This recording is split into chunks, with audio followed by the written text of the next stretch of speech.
Merci à vous d'être venus aujourd'hui. À 7h30 du matin, j'ai reçu un SMS me disant je ne sais pas si je vais pouvoir venir parce qu'il y a des problèmes sur la route. Est-ce que ça a été? C'était très bien. J'ai vu hier que c'était assez compliqué. Certains sont restés très longtemps coincés sur la 89, puisque j'habite Lyon, mais finalement, pas de problème. Ok, parce que ce matin, en prenant le tram dans Clermont-Ferrand, j'ai vu des voitures avec 50 cm de neige sur le toit. Donc je me suis dit ok. Donc il n'y a pas de neige ici, mais il y en a eu ailleurs. Voilà, ça commence la neige, pour le plaisir de certains. Très bien. Donc sur cette petite touche anecdotique, on va commencer plus sérieusement. Donc Nicolas Sardet, vous êtes déjà parrain de l'événement. Merci à vous.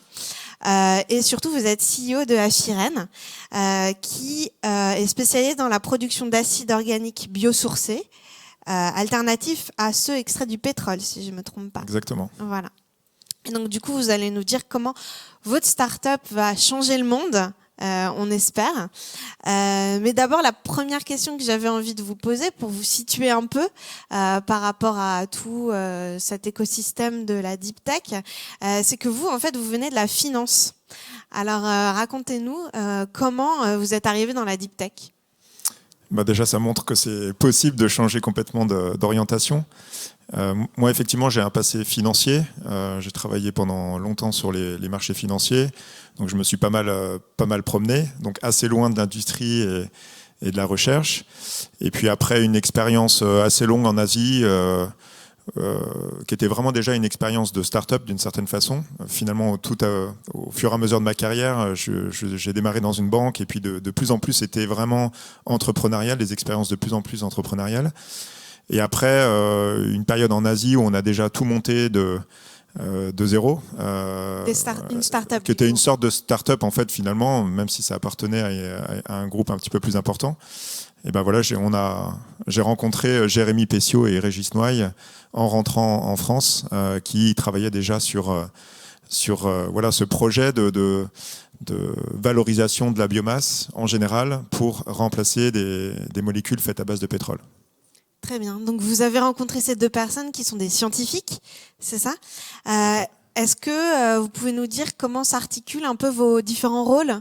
Donc vous, plutôt que, avec votre expertise de la finance et les deux scientifiques de l'entreprise. Déjà, le point à noter, c'est que quand on est arrivé, bon, voilà, on a eu un coup de cœur, je pense, humain. Moi, le projet sur lequel Jérémy et Régis travaillaient m'avait inspiré, en fait.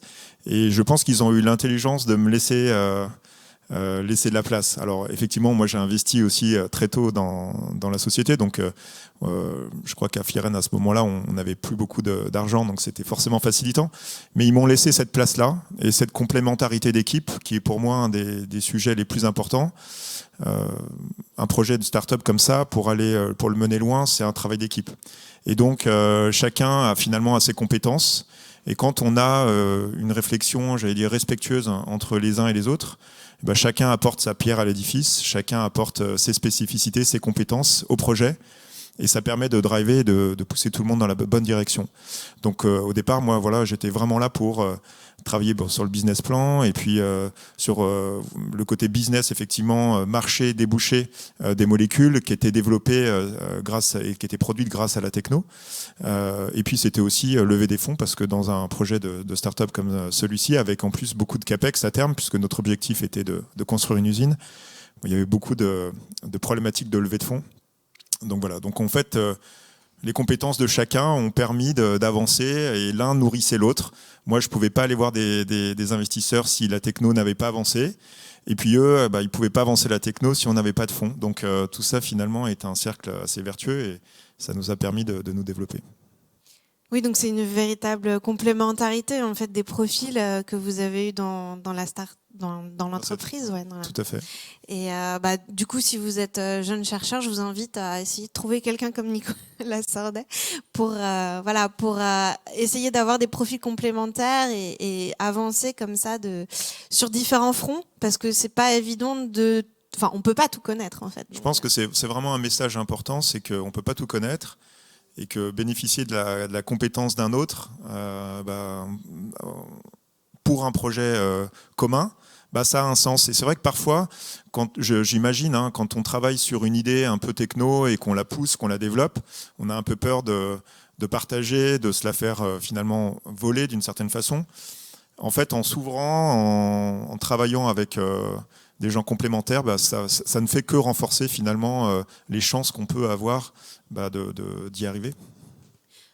Oui, parce que quand on a une idée, c'est le fruit de notre travail de recherche en tant que chercheur. Je pense que en fait personne peut vraiment piquer l'idée parce qu'il y a que, enfin voilà, c'est vraiment, il faut vraiment une expertise précise sur le sujet et ouais. voilà. Non, mais je pense que c'est légitime malgré tout d'être un petit peu craintif sur le fait de s'ouvrir un peu à l'extérieur. Et d'ailleurs, nous, on a été aussi un peu parano pendant un certain nombre de temps. Donc ça fait partie de la normalité, mais simplement il faut faire confiance aussi parfois. Oui, il faut trouver le bon équilibre. Très bien. Vous nous disiez que aujourd'hui vous cherchez à produire vraiment, donc à construire une usine. Est-ce que c'était le but initial?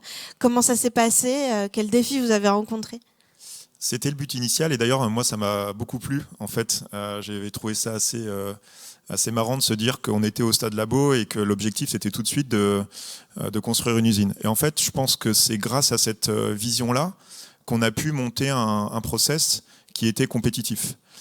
Si on n'avait pas eu cette vision industrielle, c'est-à-dire comment est-ce que je passe ma techno, comment est-ce que je la développe pour qu'elle soit compétitive en termes de coûts, pour l'emmener à l'échelle d'après. Donc ça veut dire parfois aussi, en tant que chercheur, accepter de la simplifier.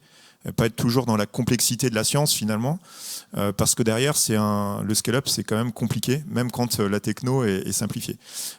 Donc cet aspect industriel était vraiment un driver important pour nous. Très bien. Et il y avait aussi un aspect important dans votre expérience, c'est l'aspect engagement du but en fait final de cette entreprise, qui est un but qui s'inscrit en fait dans la transition écologique. Alors c'est un double engagement. Le premier, c'est vrai que c'est un engagement en termes d'écologie, j'ai envie de dire. On voit le réchauffement climatique, ce qui est en train de se passer. Moi, tout de suite, ce qui m'avait vraiment plu dans cette idée initiale, c'était de se dire on va essayer d'améliorer les choses. Moi, je sortais de la finance, j'avais travaillé là-bas pendant longtemps, je cherchais quand même du sens, un projet dans lequel on puisse se projeter et on soit fier de le pousser. Et effectivement, d'essayer de produire des molécules à base de végétaux et pas à base de pétrole, des molécules qu'on va ingérer tous les jours. Comment est-ce qu'on peut travailler sur la réduction des émissions de CO2 ? Comment est-ce qu'on va traiter nos déchets à l'issue d'un process industriel ? Tout ça, en fait, c'est des sujets, en fait, on est fiers de les pousser. Et donc, moi, ça m'a parlé, vraiment. Je pense que c'est vraiment, finalement, peut-être un driver très fort. Oui, ça donne une bonne raison de se lever le matin. Voilà, exactement, tout à fait. Très bien. Surtout quand on avance. Surtout quand ça progresse, c'est satisfaisant. Quel message vous aimeriez faire passer aujourd'hui à des jeunes qui veulent se lancer ou à des plus vieux qui veulent se lancer ? Ça, c'est la deuxième partie de ce que je disais à l'instant, c'est l'engagement. C'est que finalement, l'engagement, il est sociétal, environnemental, en tout cas pour ce qui concerne Afiren. Mais après, c'est un engagement personnel. Et en fait, je me rends compte... on a rarement un projet qui va marcher tout de suite en une seule fois au moment où on démarre. Et finalement, j'aime bien moi l'idée de se dire on est sur le chemin de quelque chose et puis en avançant, on a des nouvelles opportunités, on rencontre des gens, des compétences, un client qui peut faire complètement finalement changer le projet. Nous, on a switché une première fois assez tôt en fait. Parce qu'au début, on travaillait plutôt sur la production d'hydrogène. Et finalement, ce changement n'a été possible que parce qu'on s'est mis en route à un moment donné et qu'on a pris ces risques-là. Et l'expérience est tellement enrichissante à titre personnel que on pourrait faire 10 tentatives. Peut-être qu'on va en réussir qu'une seule.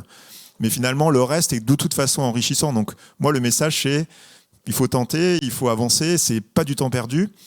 Et une fois qu'on est sur le chemin, ça crée des opportunités. Beaucoup plus que si on reste assis sur son canapé. Donc il faut tenter. Il faut tenter. Très bien. On va s'arrêter sur ce message. Merci beaucoup, Nicolas Sordet, d'avoir témoigné. Merci d'être le parrain de l'événement.